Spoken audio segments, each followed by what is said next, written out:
여러분, 당신의 영혼이 차마 내뱉지 못한 그 말들을 당신의 몸은 언제까지 대신 짊어져야 할까요? 약을 먹는다고 해서 마음의 상처가 근본적으로 치유되지는 않습니다. 이건 단순한 불안이나 피로가 아닙니다. 바로 당신의 삶, 당신의 이야기가 마침내 들어달라고 외치는 소리입니다. 오늘 우리는 약이나 마법 같은 공식 없이 이 치유의 과정을 시작해보려 합니다. 텅 빈 약속이 아닌 세상에서 가장 강력한 힘, 바로 의미를 가지고 말입니다. 우리는 정신과 의사 빅터 프랭클의 깊은 통찰을 따라가며 당신의 목소리가 참아내지 못했던 그 절규를 당신의 몸이 대신 소리치고 있는지 알아볼 것입니다. 그리고 가장 중요한 것은 수년간 당신을 짓눌러온 그 고통이 어떻게 다시 당신 자신에게로 돌아가는 문이 될 수 있는지를 보여드릴 것입니다. 단 한 번도 심리 상담을 받아본 적 없어도 어디서부터 시작해야 할지 막막해도 괜찮습니다. 진정한 치유는 상담실에서 시작되는 것이 아니라 바로 지금 이 순간 이야기를 듣기로 한 당신의 결심에서 시작되기 때문입니다. 이야기가 당신의 마음에 울림을 준다면 조용히 구독과 공유를 눌러주세요. 당신의 작은 행동이 어둠 속을 걷고 있는 또 다른 누군가에게는 큰 위로와 빛이 될 수 있습니다. 당신의 모든 걸음에 평화와 은총이 함께하기를 기도합니다. 알람 소리가 마치 비상 사이렌처럼 울리면 당신은 자리에서 일어납니다. 반쯤 감긴 눈으로 화장실로 향하면서 얼굴에 물이 닿기도 전에 이미 스마트폰을 확인하고 있습니다. 맛이 느껴지지 않는 커피를 마시고 영혼 없는 메시지에 답장을 합니다. 마치 인생이 끝없는 경쟁이라도 되는 듯 집을 뛰쳐나갑니다. 겉보기에는 모든 것이 완벽하게 돌아가는 것 같습니다. 하지만 당신은 아닙니다. 당신의 내면에서는 무언가가 부서지고 있습니다. 오랫동안 침묵 속에서 도움을 요청해온 무언가가 있습니다. 이유 없이 목이 메어오고 좀처럼 가시지 않는 가슴의 압박감을 느끼며 아주 사소한 일에도 짜증이 치솟습니다. 아무도 눈치채지 못합니다. 당신조차도 그것을 설명할 길이 없습니다. 그저 제대로 쉬지 못하고 있다는 것, 심지어 잠든 순간에도 꿈속에서 계속 달리고 있다는 것만 알 뿐입니다. 어느 순간부터 당신은 이렇게 사는 것이 정상이라고 믿기 시작했습니다. 하지만 그렇지 않습니다. 그리고 당신의 몸은 그 사실을 알고 있습니다. 당신의 몸이 그것을 절규하고 있습니다. 이것은 과장된 이야기가 아닙니다. 내면이 무너지면서도 겉으로는 멀쩡하게 기능하는 법을 배운 수많은 현대인들의 실제 일상입니다. 멈추고 싶지 않은 것이 아니라 이제는 어떻게 멈춰야 하는지조차 잊어버린 것입니다. 어쩌면, 아주 어쩌면 이 이야기가 당신의 첫 번째 깊은 숨이 될지도 모릅니다. 몸은 계속 움직이는데 당신의 영혼은 그 자리에 없는 것 같은 날들이 있습니다. 해야 할 일을 하고 기대되는 역할을 수행합니다. 하지만 내면은 자동 조종 모드로 움직일 뿐입니다. 이것은 단순한 육체적 피로가 아닙니다. 더 미묘하고 더 깊은 무언가입니다. 세상 속에 분명히 존재하지만 진정으로 살아있다고 느끼지 못하는 바로 그 감각입니다. 그리고 가장 위험한 것은 당신이 여기에 익숙해졌다는 사실입니다. 심장이 빠르게 뛰고 마음이 전쟁터인 상태로 사는 것에 익숙해졌습니다. 잠을 자도 피로가 풀리지 않고 아침에 눈을 뜨면 어디서부터 시작된지 모를 무거운 짐을 지고 일어나는 것에 익숙해졌습니다. 경계를 조금이라도 늦추면 모든 것이 무너져 내릴 것 같은 느낌에 익숙해졌습니다.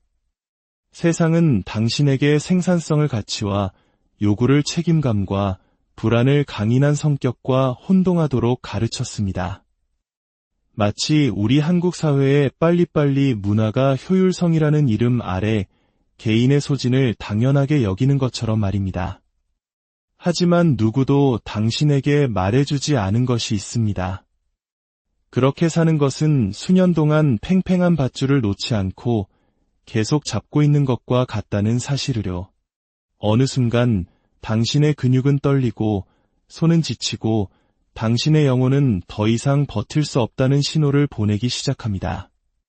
우리가 스트레스라고 부르는 그것은 단순히 몸의 반응이 아닙니다. 그것은 만성이 되어버린 내면의 싸움이 구체적으로 표현된 것입니다. 당신이 하는 일과 당신이 진정으로 느끼는 것 사이에서 분열된 채 살아온 결과물입니다. 실존주의 심리학에서는 스트레스를 실제 삶과 내면의 진실 사이의 불일치 증상으로 이해합니다.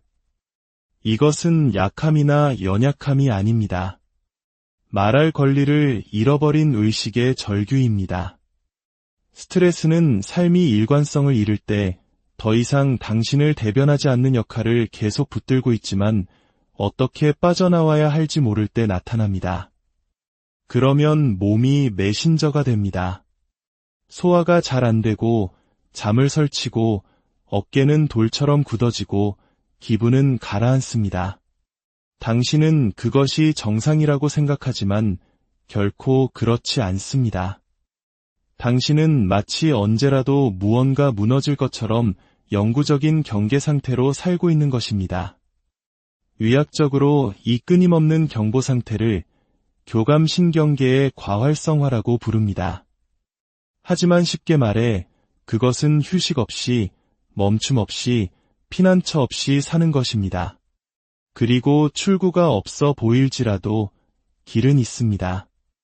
그 길은 바로 여기, 그 불편함이 당신의 적이 아니라 길을 잃은 당신을 위한 나침반임을 인식하는 것에서 시작됩니다. 그리고 마침내 당신은 그 나침반의 소리에 귀 기울이기 시작했습니다. 그녀의 이름은 박서연입니다. 새벽 6시 40분, 그녀는 이미 깨어 있었습니다. 잠을 설친 지 오래였습니다. 다음날 해결해야 할 모든 일을 생각하며 몇 시간 동안 침대에서 뒤척였습니다. 사춘기 아들, 자기 말만 하는 상사, 생각보다 많이 나온 도시가스 요금 청구서, 무거운 눈, 마른 입, 그리고 몇 주째 그녀를 떠나지 않는 가슴에 압박감을 안고 일어났습니다. 의욕 없이 부엌으로 걸어가 향기도 느끼지 못한 채 커피를 내렸습니다. 매일처럼 식탁에 홀로 앉아 스마트폰을 바라보자 이미 7개의 메시지가 와 있었습니다.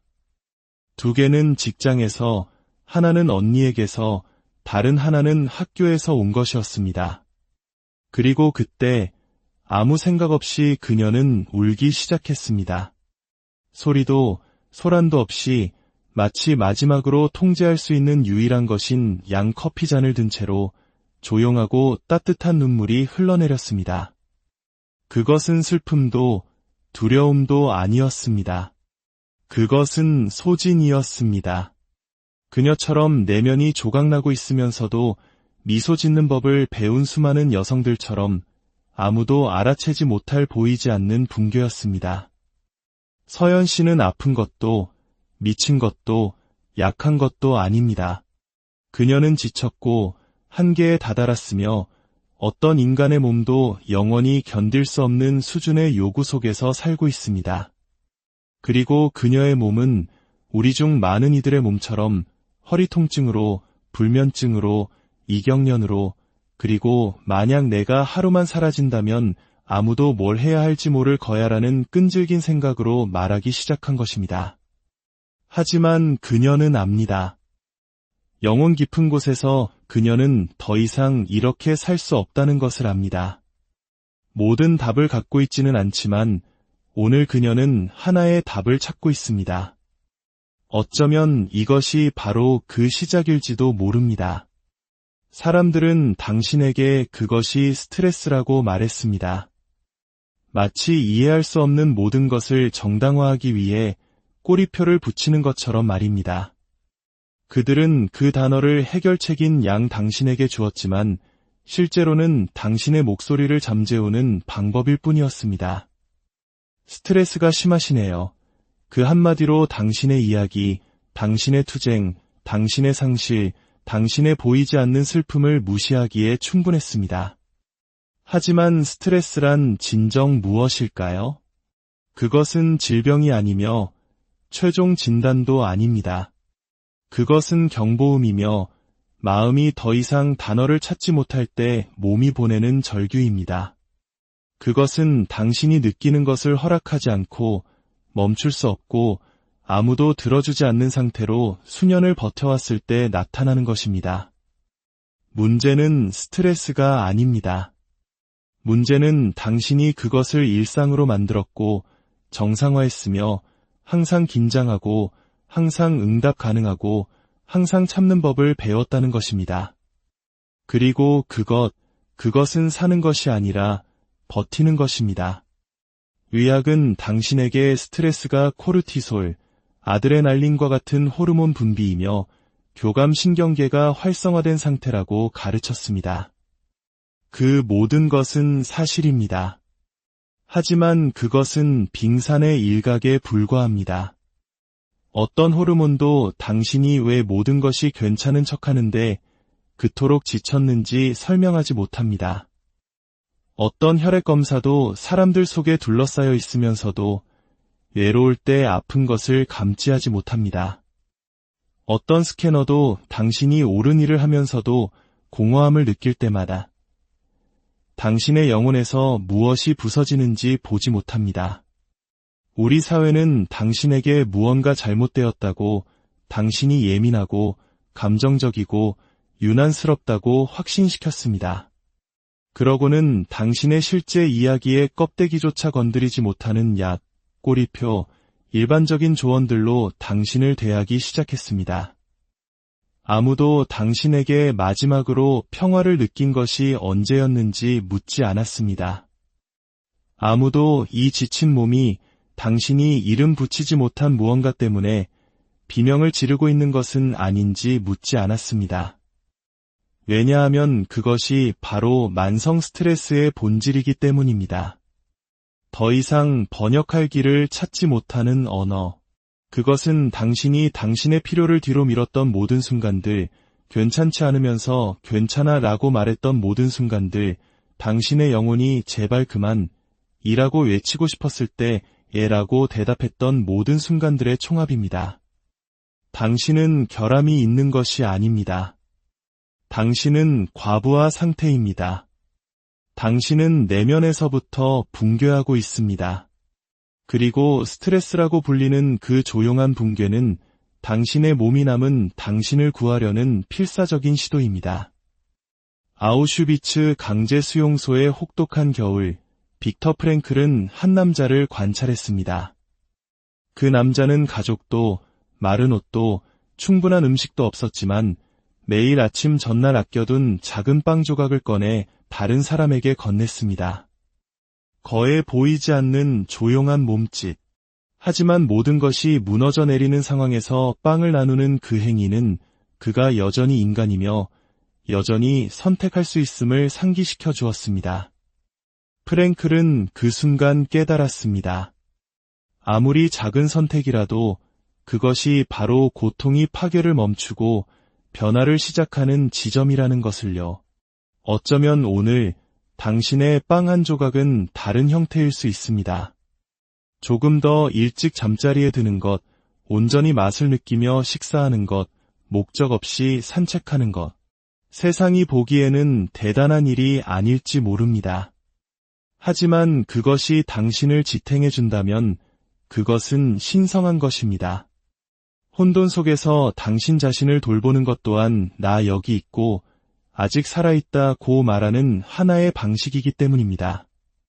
우리가 사는 세상은 슬픔을 느끼는 것을 의심스러운 것으로, 두려움을 느끼는 것을 증상으로, 지쳐있는 것을 장애로 만들어버렸습니다.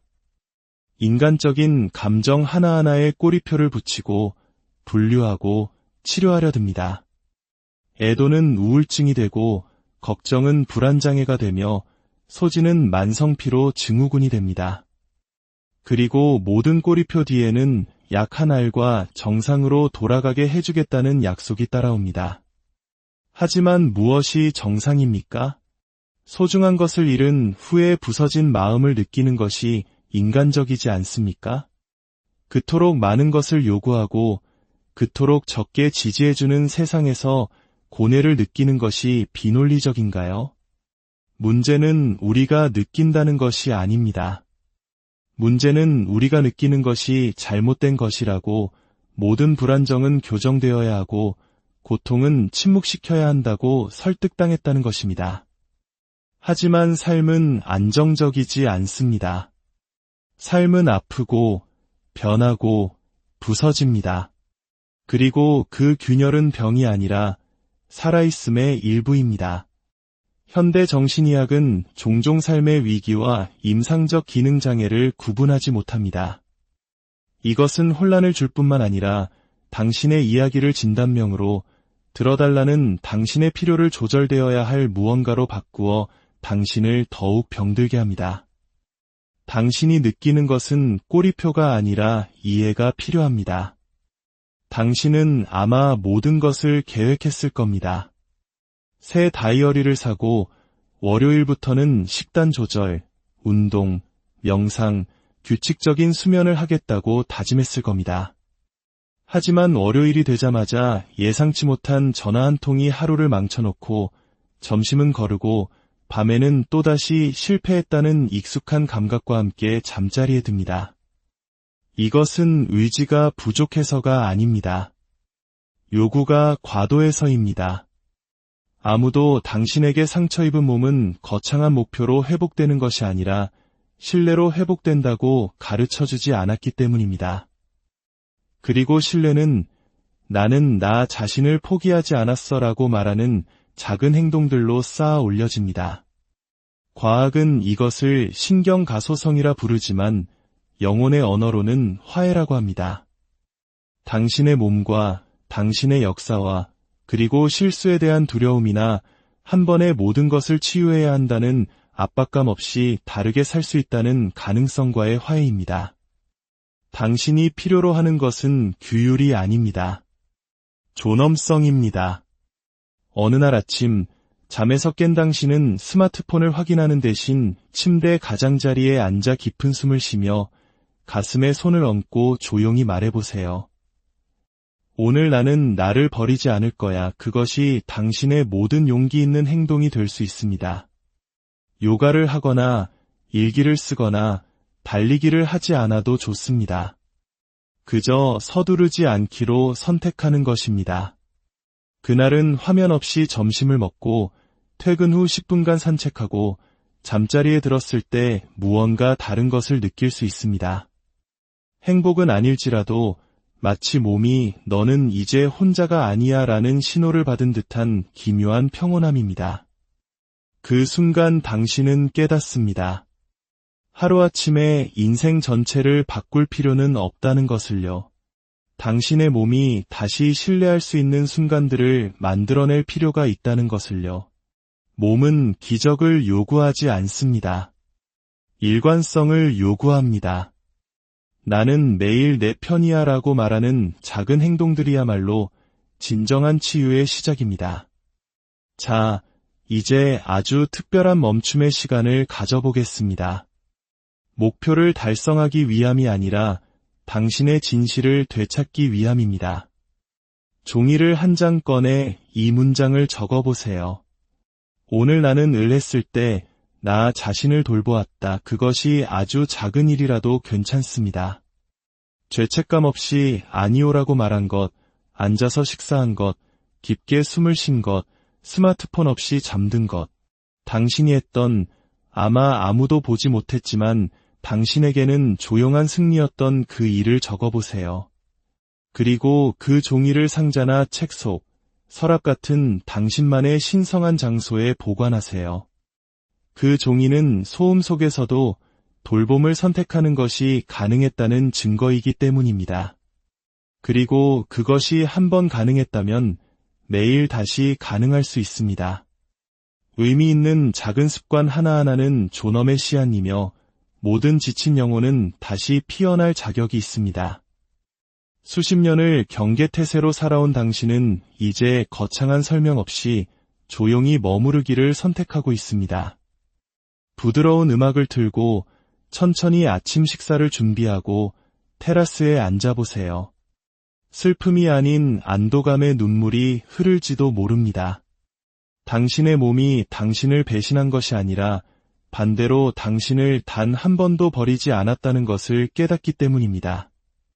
모든 증상은 당신을 붙잡아주기 위한 당신 안에 무언가가 여전히 살아있고 아직 돌아올 수 있다고 알려주기 위한 방법이었습니다. 맛있게 먹는 즐거움, 평화롭게 잠드는 것, 목적 없이 걷는 것, 서두르지 않고 사는 삶으로 돌아오는 것입니다. 예전의 당신으로 돌아갈 필요는 없습니다. 마침내 다른 모든 사람을 기쁘게 하느라 잊어버렸던 언제나 당신이었던 그 모습이 될 필요가 있습니다. 빅터 프랭클은 말했습니다. 삶은 각 개인에게 기여를 요구하며 그 기여가 무엇인지 발견하는 것은 개인에게 달려있다. 어쩌면 오늘 당신에게 주어진 기여는 더 이상 모든 것을 짊어지거나 당신을 지우는 기대를 충족시키는 것이 아닐지도 모릅니다. 어쩌면 오늘 당신의 기여는 머무르고 숨쉬고 여유롭게 식사하고 평화롭게 잠드는 것일 수 있습니다. 어쩌면 오늘 당신의 유일한 용기 있는 행동은 아무도 해주지 않았던 방식으로 당신 자신을 돌보는 것일 수 있습니다. 당신을 돌보는 것은 사치가 아닙니다. 그것은 여전히 당신을 부르고 당신이 돌아오기를 기다리는 삶에 대한 충실함입니다. 오늘 하루 당신의 마음이 이끄는 단 하나의 행동을 선택하고 그것을 규율 때문이 아니라 집으로 돌아오는 사람처럼 해보세요. 오랫동안 홀로 두었던 당신의 몸에게 미안해. 이제부터 내가 곁에 있을게 라고 말하는 사람처럼 말입니다. 그리고 하루가 끝날 때 그 작은 약속 하나를 지켜냈다면 잠시 멈춰 눈을 감고 되뇌세요. 오늘 나는 나를 위해 존재했어. 아무도 보지 못했어도 완벽하지 않았어도 괜찮습니다. 그 작은 몸짓 하나가 씨앗입니다.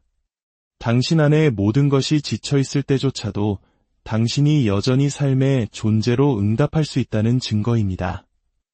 치유는 당신이 모든 것을 해냈을 때 오는 것이 아닐지도 모릅니다. 어쩌면 당신이 자신에게 그토록 많은 것을 요구하기를 멈출 때 서두르지 않고 죄책감 없이 자신을 선택하기 시작할 때 올지도 모릅니다. 몸이 필요로 하는 것은 완벽함이 아닙니다. 일관성이며 휴전입니다. 그리고 오늘 당신이 내리는 모든 작은 결정은 사소한 행동이 아니라 세상에 나의 삶은 여러분, 당신의 영혼이 차마 내뱉지 못한 그 말들을 당신의 몸은 언제까지 대신 짊어져야 할까요? 약을 먹는다고 해서 마음의 상처가 근본적으로 치유되지는 않습니다. 이건 단순한 불안이나 피로가 아닙니다. 바로 당신의 삶, 당신의 이야기가 마침내 들어달라고 외치는 소리입니다. 오늘 우리는 약이나 마법 같은 공식 없이 이 치유의 과정을 시작해보려 합니다. 텅 빈 약속이 아닌 세상에서 가장 강력한 힘, 바로 의미를 가지고 말입니다. 우리는 정신과 의사 빅터 프랭클의 깊은 통찰을 따라가며 당신의 목소리가 참아내지 못했던 그 절규를 당신의 몸이 대신 소리치고 있는지 알아볼 것입니다. 그리고 가장 중요한 것은 수년간 당신을 짓눌러온 그 고통이 어떻게 다시 당신 자신에게로 돌아가는 문이 될 수 있는지를 보여드릴 것입니다. 단 한 번도 심리 상담을 받아본 적 없어도 어디서부터 시작해야 할지 막막해도 괜찮습니다. 진정한 치유는 상담실에서 시작되는 것이 아니라 바로 지금 이 순간 이야기를 듣기로 한 당신의 결심에서 시작되기 때문입니다. 이야기가 당신의 마음에 울림을 준다면 조용히 구독과 공유를 눌러주세요. 당신의 작은 행동이 어둠 속을 걷고 있는 또 다른 누군가에게는 큰 위로와 빛이 될 수 있습니다. 당신의 모든 걸음에 평화와 은총이 함께하기를 기도합니다. 알람 소리가 마치 비상 사이렌처럼 울리면 당신은 자리에서 일어납니다. 반쯤 감긴 눈으로 화장실로 향하면서 얼굴에 물이 닿기도 전에 이미 스마트폰을 확인하고 있습니다. 맛이 느껴지지 않는 커피를 마시고 영혼 없는 메시지에 답장을 합니다. 마치 인생이 끝없는 경쟁이라도 되는 듯 집을 뛰쳐나갑니다. 겉보기에는 모든 것이 완벽하게 돌아가는 것 같습니다. 하지만 당신은 아닙니다. 당신의 내면에서는 무언가가 부서지고 있습니다. 오랫동안 침묵 속에서 도움을 요청해온 무언가가 있습니다. 이유 없이 목이 메어오고 좀처럼 가시지 않는 가슴의 압박감을 느끼며 아주 사소한 일에도 짜증이 치솟습니다. 아무도 눈치채지 못합니다. 당신조차도 그것을 설명할 길이 없습니다. 그저 제대로 쉬지 못하고 있다는 것, 심지어 잠든 순간에도 꿈속에서 계속 달리고 있다는 것만 알 뿐입니다. 어느 순간부터 당신은 이렇게 사는 것이 정상이라고 믿기 시작했습니다. 하지만 그렇지 않습니다. 그리고 당신의 몸은 그 사실을 알고 있습니다. 당신의 몸이 그것을 절규하고 있습니다. 이것은 과장된 이야기가 아닙니다. 내면이 무너지면서도 겉으로는 멀쩡하게 기능하는 법을 배운 수많은 현대인들의 실제 일상입니다. 멈추고 싶지 않은 것이 아니라 이제는 어떻게 멈춰야 하는지조차 잊어버린 것입니다. 어쩌면, 아주 어쩌면 이 이야기가 당신의 첫 번째 깊은 숨이 될지도 모릅니다. 몸은 계속 움직이는데 당신의 영혼은 그 자리에 없는 것 같은 날들이 있습니다. 해야 할 일을 하고 기대되는 역할을 수행합니다. 하지만 내면은 자동 조종 모드로 움직일 뿐입니다. 이것은 단순한 육체적 피로가 아닙니다. 더 미묘하고 더 깊은 무언가입니다. 세상 속에 분명히 존재하지만 진정으로 살아있다고 느끼지 못하는 바로 그 감각입니다. 그리고 가장 위험한 것은 당신이 여기에 익숙해졌다는 사실입니다.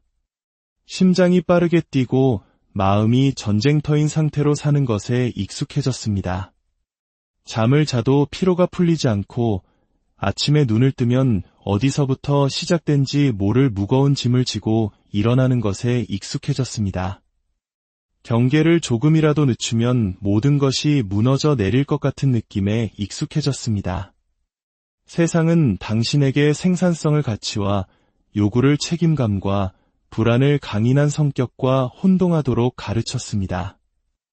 마치 우리 한국 사회의 빨리빨리 문화가 효율성이라는 이름 아래 개인의 소진을 당연하게 여기는 것처럼 말입니다. 하지만 누구도 당신에게 말해주지 않은 것이 있습니다. 그렇게 사는 것은 수년 동안 팽팽한 밧줄을 놓지 않고 계속 잡고 있는 것과 같다는 사실을요. 어느 순간 당신의 근육은 떨리고 손은 지치고 당신의 영혼은 더 이상 버틸 수 없다는 신호를 보내기 시작합니다.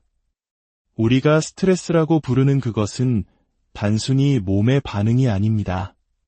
그것은 만성이 되어버린 내면의 싸움이 구체적으로 표현된 것입니다. 당신이 하는 일과 당신이 진정으로 느끼는 것 사이에서 분열된 채 살아온 결과물입니다. 실존주의 심리학에서는 스트레스를 실제 삶과 내면의 진실 사이의 불일치 증상으로 이해합니다. 이것은 약함이나 연약함이 아닙니다. 말할 권리를 잃어버린 의식의 절규입니다. 스트레스는 삶이 일관성을 잃을 때 더 이상 당신을 대변하지 않는 역할을 계속 붙들고 있지만 어떻게 빠져나와야 할지 모를 때 나타납니다.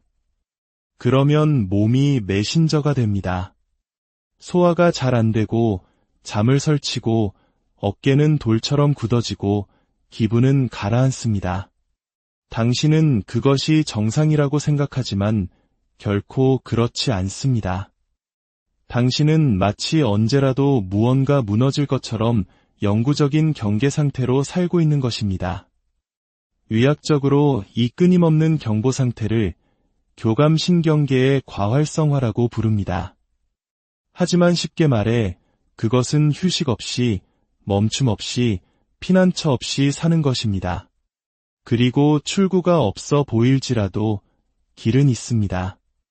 그 길은 바로 여기, 그 불편함이 당신의 적이 아니라 길을 잃은 당신을 위한 나침반임을 인식하는 것에서 시작됩니다. 그리고 마침내 당신은 그 나침반의 소리에 귀 기울이기 시작했습니다. 그녀의 이름은 박서연입니다. 새벽 6시 40분, 그녀는 이미 깨어 있었습니다.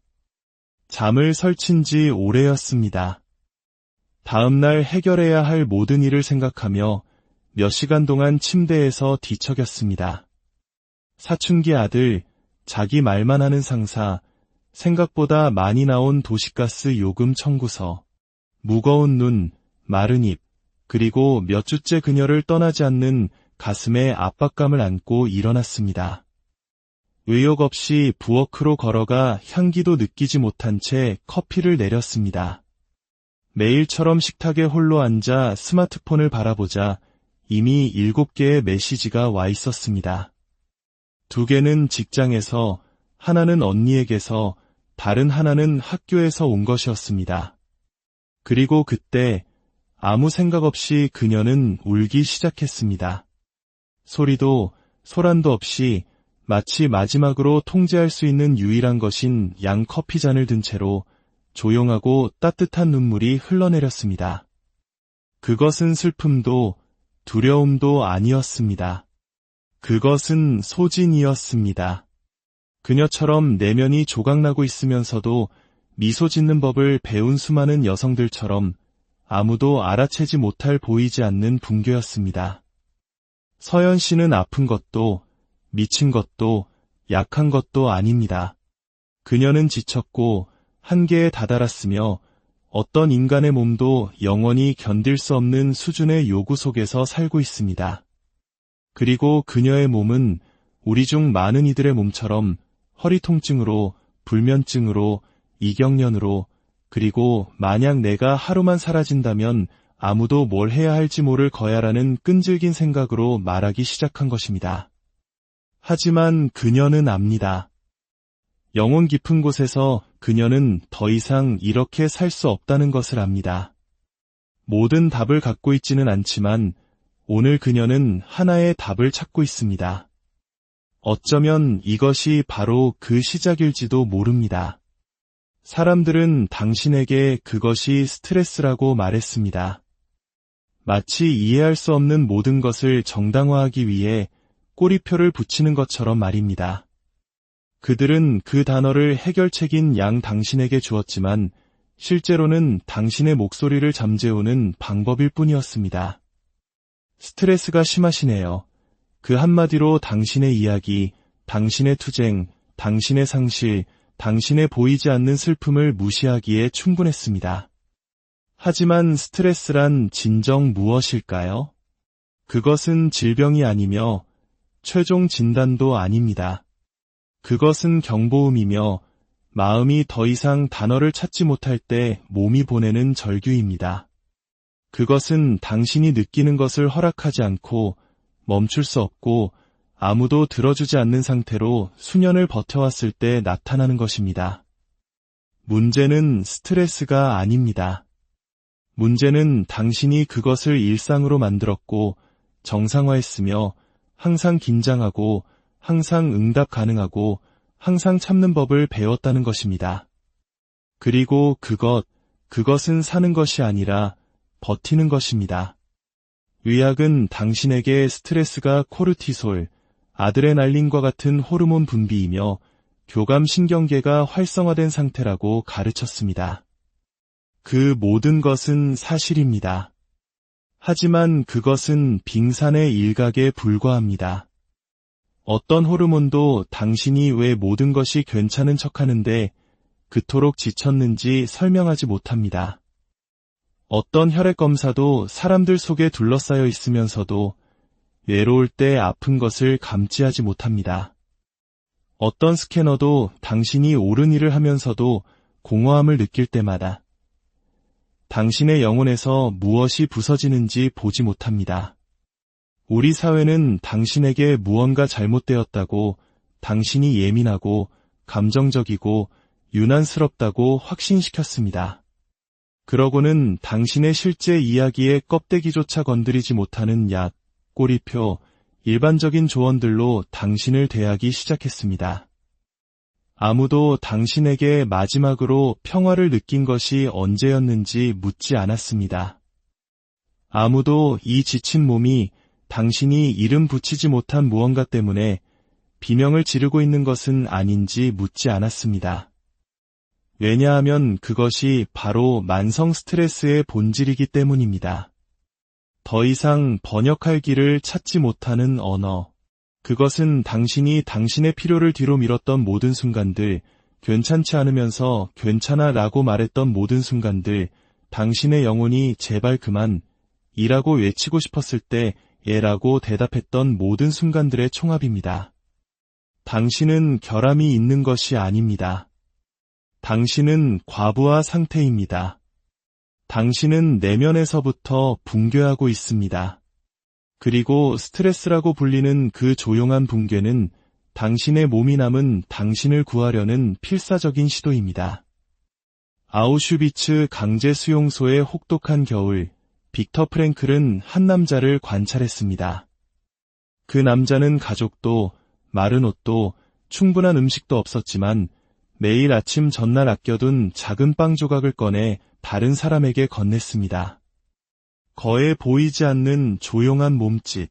하지만 모든 것이 무너져 내리는 상황에서 빵을 나누는 그 행위는 그가 여전히 인간이며 여전히 선택할 수 있음을 상기시켜 주었습니다.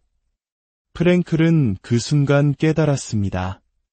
아무리 작은 선택이라도 그것이 바로 고통이 파괴를 멈추고 변화를 시작하는 지점이라는 것을요.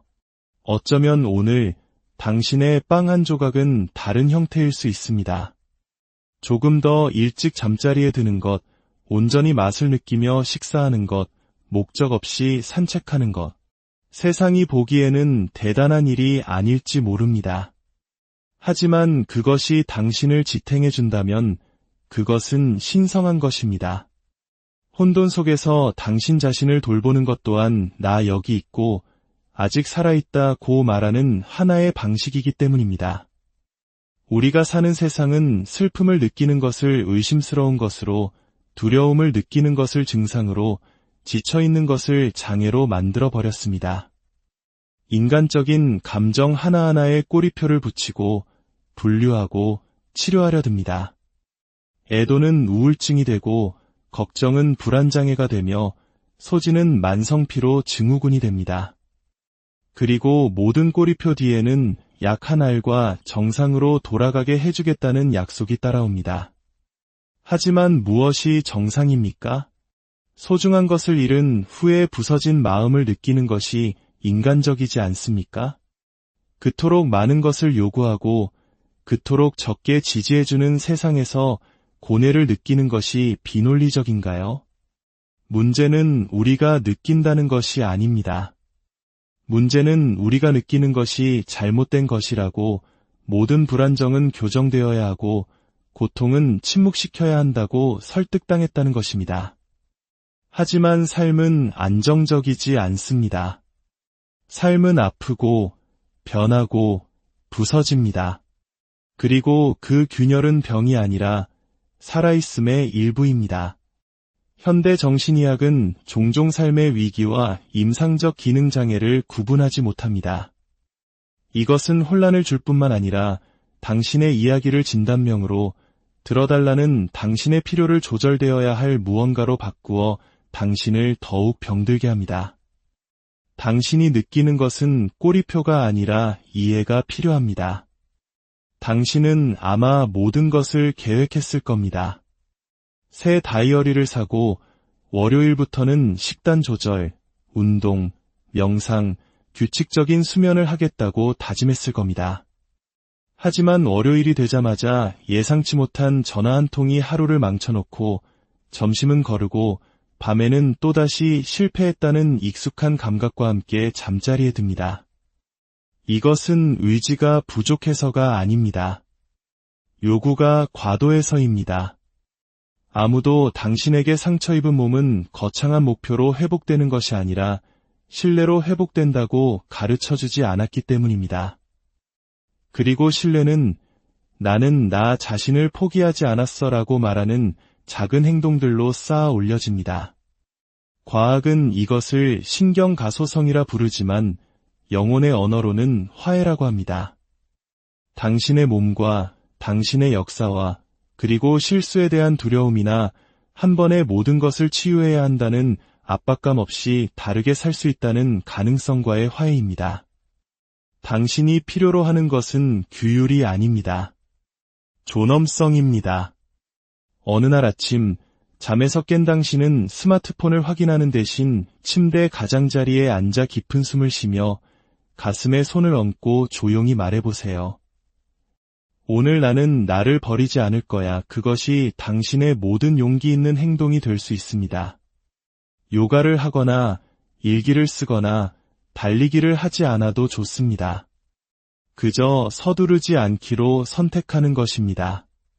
그날은 화면 없이 점심을 먹고 퇴근 후 10분간 산책하고 잠자리에 들었을 때 무언가 다른 것을 느낄 수 있습니다. 행복은 아닐지라도 마치 몸이 너는 이제 혼자가 아니야 라는 신호를 받은 듯한 기묘한 평온함입니다. 그 순간 당신은 깨닫습니다. 하루아침에 인생 전체를 바꿀 필요는 없다는 것을요. 당신의 몸이 다시 신뢰할 수 있는 순간들을 만들어낼 필요가 있다는 것을요. 몸은 기적을 요구하지 않습니다. 일관성을 요구합니다. 나는 매일 내 편이야 라고 말하는 작은 행동들이야말로 진정한 치유의 시작입니다. 자, 이제 아주 특별한 멈춤의 시간을 가져보겠습니다. 목표를 달성하기 위함이 아니라 당신의 진실을 되찾기 위함입니다. 종이를 한 장 꺼내 이 문장을 적어보세요. 오늘 나는 했을 때 나 자신을 돌보았다. 그것이 아주 작은 일이라도 괜찮습니다.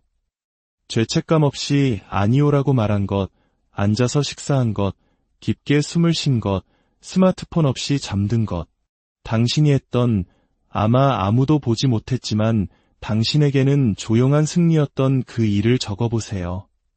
그리고 그 종이를 상자나 책 속, 서랍 같은 당신만의 신성한 장소에 보관하세요. 그 종이는 소음 속에서도 돌봄을 선택하는 것이 가능했다는 증거이기 때문입니다. 그리고 그것이 한 번 가능했다면 매일 다시 가능할 수 있습니다. 의미 있는 작은 습관 하나하나는 존엄의 씨앗이며 모든 지친 영혼은 다시 피어날 자격이 있습니다. 수십 년을 경계태세로 살아온 당신은 이제 거창한 설명 없이 조용히 머무르기를 선택하고 있습니다. 부드러운 음악을 틀고 천천히 아침 식사를 준비하고 테라스에 앉아보세요. 슬픔이 아닌 안도감의 눈물이 흐를지도 모릅니다. 당신의 몸이 당신을 배신한 것이 아니라 반대로 당신을 단 한 번도 버리지 않았다는 것을 깨닫기 때문입니다. 모든 증상은 당신을 붙잡아주기 위한 당신 안에 무언가가 여전히 살아있고 아직 돌아올 수 있다고 알려주기 위한 방법이었습니다. 맛있게 먹는 즐거움, 평화롭게 잠드는 것, 목적 없이 걷는 것, 서두르지 않고 사는 삶으로 돌아오는 것입니다. 예전의 당신으로 돌아갈 필요는 없습니다.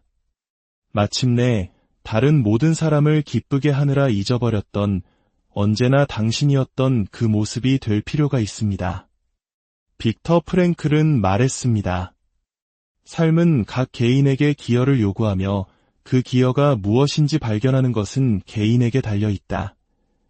어쩌면 오늘 당신에게 주어진 기여는 더 이상 모든 것을 짊어지거나 당신을 지우는 기대를 충족시키는 것이 아닐지도 모릅니다. 어쩌면 오늘 당신의 기여는 머무르고 숨쉬고 여유롭게 식사하고 평화롭게 잠드는 것일 수 있습니다. 어쩌면 오늘 당신의 유일한 용기 있는 행동은 아무도 해주지 않았던 방식으로 당신 자신을 돌보는 것일 수 있습니다. 당신을 돌보는 것은 사치가 아닙니다. 그것은 여전히 당신을 부르고 당신이 돌아오기를 기다리는 삶에 대한 충실함입니다. 오늘 하루 당신의 마음이 이끄는 단 하나의 행동을 선택하고 그것을 규율 때문이 아니라 집으로 돌아오는 사람처럼 해보세요. 오랫동안 홀로 두었던 당신의 몸에게 미안해. 이제부터 내가 곁에 있을게 라고 말하는 사람처럼 말입니다. 그리고 하루가 끝날 때 그 작은 약속 하나를 지켜냈다면 잠시 멈춰 눈을 감고 되뇌세요. 오늘 나는 나를 위해 존재했어. 아무도 보지 못했어도 완벽하지 않았어도 괜찮습니다. 그 작은 몸짓 하나가 씨앗입니다. 당신 안에 모든 것이 지쳐있을 때조차도 당신이 여전히 삶의 존재로 응답할 수 있다는 증거입니다. 치유는 당신이 모든 것을 해냈을 때 오는 것이 아닐지도 모릅니다.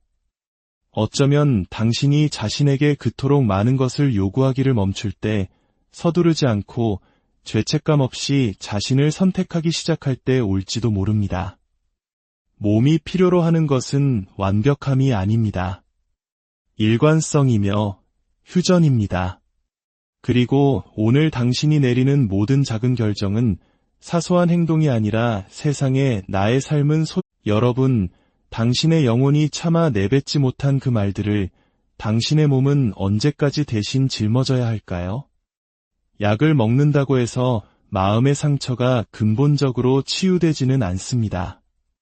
이건 단순한 불안이나 피로가 아닙니다. 바로 당신의 삶, 당신의 이야기가 마침내 들어달라고 외치는 소리입니다. 오늘 우리는 약이나 마법 같은 공식 없이 이 치유의 과정을 시작해보려 합니다. 텅 빈 약속이 아닌 세상에서 가장 강력한 힘, 바로 의미를 가지고 말입니다. 우리는 정신과 의사 빅터 프랭클의 깊은 통찰을 따라가며 당신의 목소리가 참아내지 못했던 그 절규를 당신의 몸이 대신 소리치고 있는지 알아볼 것입니다. 그리고 가장 중요한 것은 수년간 당신을 짓눌러온 그 고통이 어떻게 다시 당신 자신에게로 돌아가는 문이 될 수 있는지를 보여드릴 것입니다. 단 한 번도 심리 상담을 받아본 적 없어도 어디서부터 시작해야 할지 막막해도 괜찮습니다. 진정한 치유는 상담실에서 시작되는 것이 아니라 바로 지금 이 순간 이야기를 듣기로 한 당신의 결심에서 시작되기 때문입니다. 이야기가 당신의 마음에 울림을 준다면 조용히 구독과 공유를 눌러주세요.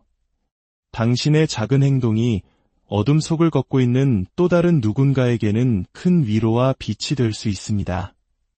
당신의 모든 걸음에 평화와 은총이 함께하기를 기도합니다. 알람 소리가 마치 비상 사이렌처럼 울리면 당신은 자리에서 일어납니다. 반쯤 감긴 눈으로 화장실로 향하면서 얼굴에 물이 닿기도 전에 이미 스마트폰을 확인하고 있습니다. 맛이 느껴지지 않는 커피를 마시고 영혼 없는 메시지에 답장을 합니다. 마치 인생이 끝없는 경쟁이라도 되는 듯 집을 뛰쳐나갑니다. 겉보기에는 모든 것이 완벽하게 돌아가는 것 같습니다. 하지만 당신은 아닙니다. 당신의 내면에서는 무언가가 부서지고 있습니다. 오랫동안 침묵 속에서 도움을 요청해온 무언가가 있습니다. 이유 없이 목이 메어오고 좀처럼 가시지 않는 가슴의 압박감을 느끼며 아주 사소한 일에도 짜증이 치솟습니다. 아무도 눈치채지 못합니다. 당신조차도 그것을 설명할 길이 없습니다. 그저 제대로 쉬지 못하고 있다는 것, 심지어 잠든 순간에도 꿈속에서 계속 달리고 있다는 것만 알 뿐입니다. 어느 순간부터 당신은 이렇게 사는 것이 정상이라고 믿기 시작했습니다. 하지만 그렇지 않습니다. 그리고 당신의 몸은 그 사실을 알고 있습니다. 당신의 몸이 그것을 절규하고 있습니다. 이것은 과장된 이야기가 아닙니다. 내면이 무너지면서도 겉으로는 멀쩡하게 기능하는 법을 배운 수많은 현대인들의 실제 일상입니다. 멈추고 싶지 않은 것이 아니라 이제는 어떻게 멈춰야 하는지조차 잊어버린 것입니다. 어쩌면, 아주 어쩌면 이 이야기가 당신의 첫 번째 깊은 숨이 될지도 모릅니다. 몸은 계속 움직이는데 당신의 영혼은 그 자리에 없는 것 같은 날들이 있습니다. 해야 할 일을 하고 기대되는 역할을 수행합니다. 하지만 내면은 자동 조종 모드로 움직일 뿐입니다. 이것은 단순한 육체적 피로가 아닙니다. 더 미묘하고 더 깊은 무언가입니다. 세상 속에 분명히 존재하지만 진정으로 살아있다고 느끼지 못하는 바로 그 감각입니다. 그리고 가장 위험한 것은 당신이 여기에 익숙해졌다는 사실입니다. 심장이 빠르게 뛰고 마음이 전쟁터인 상태로 사는 것에 익숙해졌습니다. 잠을 자도 피로가 풀리지 않고 아침에 눈을 뜨면 어디서부터 시작된지 모를 무거운 짐을 지고 일어나는 것에 익숙해졌습니다. 경계를 조금이라도 늦추면 모든 것이 무너져 내릴 것 같은 느낌에 익숙해졌습니다. 세상은 당신에게 생산성을 가치와 요구를 책임감과 불안을 강인한 성격과 혼동하도록 가르쳤습니다. 마치 우리 한국 사회의 빨리빨리 문화가 효율성이라는 이름 아래 개인의 소진을 당연하게 여기는 것처럼 말입니다. 하지만 누구도 당신에게 말해주지 않은 것이 있습니다. 그렇게 사는 것은 수년 동안 팽팽한 밧줄을 놓지 않고 계속 잡고 있는 것과 같다는 사실을요. 어느 순간 당신의 근육은 떨리고 손은 지치고 당신의 영혼은 더 이상 버틸 수 없다는 신호를 보내기 시작합니다. 우리가 스트레스라고 부르는 그것은 단순히 몸의 반응이 아닙니다. 그것은 만성이 되어버린 내면의 싸움이 구체적으로 표현된 것입니다. 당신이 하는 일과 당신이 진정으로 느끼는 것 사이에서 분열된 채 살아온 결과물입니다. 실존주의 심리학에서는 스트레스를 실제 삶과 내면의 진실 사이의 불일치 증상으로 이해합니다. 이것은 약함이나 연약함이 아닙니다. 말할 권리를 잃어버린 의식의 절규입니다. 스트레스는 삶이 일관성을 잃을 때 더 이상 당신을 대변하지 않는 역할을 계속 붙들고 있지만 어떻게 빠져나와야 할지 모를 때 나타납니다. 그러면 몸이 메신저가 됩니다. 소화가 잘 안 되고 잠을 설치고 어깨는 돌처럼 굳어지고 기분은 가라앉습니다. 당신은 그것이 정상이라고 생각하지만 결코 그렇지 않습니다. 당신은 마치 언제라도 무언가 무너질 것처럼 영구적인 경계 상태로 살고 있는 것입니다. 의학적으로 이 끊임없는 경보 상태를 교감신경계의 과활성화라고 부릅니다. 하지만 쉽게 말해 그것은 휴식 없이, 멈춤 없이, 피난처 없이 사는 것입니다. 그리고 출구가 없어 보일지라도 길은 있습니다. 그 길은 바로 여기, 그 불편함이 당신의 적이 아니라 길을 잃은 당신을 위한 나침반임을 인식하는 것에서 시작됩니다. 그리고 마침내 당신은 그 나침반의 소리에 귀 기울이기 시작했습니다. 그녀의 이름은 박서연입니다. 새벽 6시 40분, 그녀는 이미 깨어 있었습니다. 잠을 설친 지 오래였습니다. 다음날 해결해야 할 모든 일을 생각하며 몇 시간 동안 침대에서 뒤척였습니다. 사춘기 아들, 자기 말만 하는 상사, 생각보다 많이 나온 도시가스 요금 청구서, 무거운 눈, 마른 입, 그리고 몇 주째 그녀를 떠나지 않는 가슴에 압박감을 안고 일어났습니다. 의욕 없이 부엌으로 걸어가 향기도 느끼지 못한 채 커피를 내렸습니다. 매일처럼 식탁에 홀로 앉아 스마트폰을 바라보자 이미 7개의 메시지가 와 있었습니다. 2개는 직장에서, 하나는 언니에게서, 다른 하나는 학교에서 온 것이었습니다. 그리고 그때 아무 생각 없이 그녀는 울기 시작했습니다. 소리도 소란도 없이 마치 마지막으로 통제할 수 있는 유일한 것인 양 커피잔을 든 채로 조용하고 따뜻한 눈물이 흘러내렸습니다. 그것은 슬픔도 두려움도 아니었습니다. 그것은 소진이었습니다. 그녀처럼 내면이 조각나고 있으면서도 미소 짓는 법을 배운 수많은 여성들처럼 아무도 알아채지 못할 보이지 않는 붕괴였습니다. 서연 씨는 아픈 것도 미친 것도 약한 것도 아닙니다.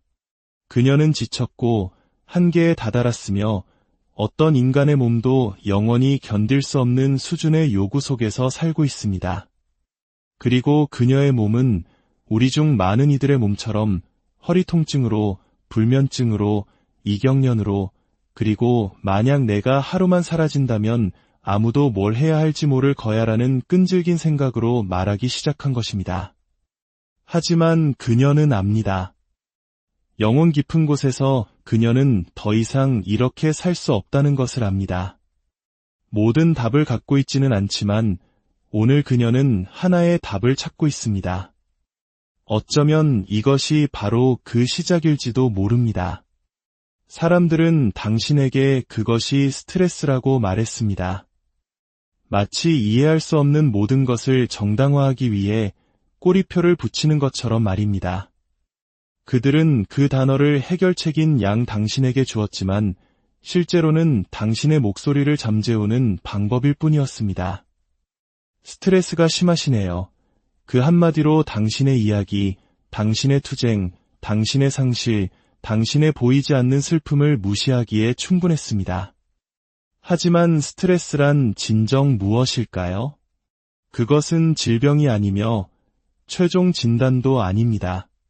그것은 경보음이며 마음이 더 이상 단어를 찾지 못할 때 몸이 보내는 절규입니다. 그것은 당신이 느끼는 것을 허락하지 않고 멈출 수 없고 아무도 들어주지 않는 상태로 수년을 버텨왔을 때 나타나는 것입니다. 문제는 스트레스가 아닙니다. 문제는 당신이 그것을 일상으로 만들었고 정상화했으며 항상 긴장하고 항상 응답 가능하고 항상 참는 법을 배웠다는 것입니다. 그리고 그것은 사는 것이 아니라 버티는 것입니다. 의학은 당신에게 스트레스가 코르티솔, 아드레날린과 같은 호르몬 분비이며 교감신경계가 활성화된 상태라고 가르쳤습니다. 그 모든 것은 사실입니다. 하지만 그것은 빙산의 일각에 불과합니다. 어떤 호르몬도 당신이 왜 모든 것이 괜찮은 척하는데 그토록 지쳤는지 설명하지 못합니다. 어떤 혈액검사도 사람들 속에 둘러싸여 있으면서도 외로울 때 아픈 것을 감지하지 못합니다. 어떤 스캐너도 당신이 옳은 일을 하면서도 공허함을 느낄 때마다 당신의 영혼에서 무엇이 부서지는지 보지 못합니다.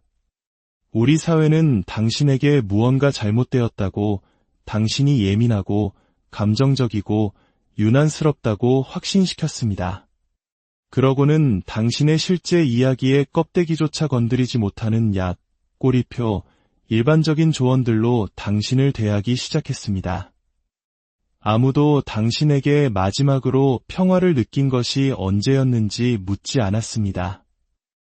아무도 이 지친 몸이 당신이 이름 붙이지 못한 무언가 때문에 비명을 지르고 있는 것은 아닌지 묻지 않았습니다. 왜냐하면 그것이 바로 만성 스트레스의 본질이기 때문입니다. 더 이상 번역할 길을 찾지 못하는 언어. 그것은 당신이 당신의 필요를 뒤로 미뤘던 모든 순간들, 괜찮지 않으면서 괜찮아 라고 말했던 모든 순간들, 당신의 영혼이 제발 그만, 이라고 외치고 싶었을 때 예라고 대답했던 모든 순간들의 총합입니다. 당신은 결함이 있는 것이 아닙니다. 당신은 과부하 상태입니다. 당신은 내면에서부터 붕괴하고 있습니다.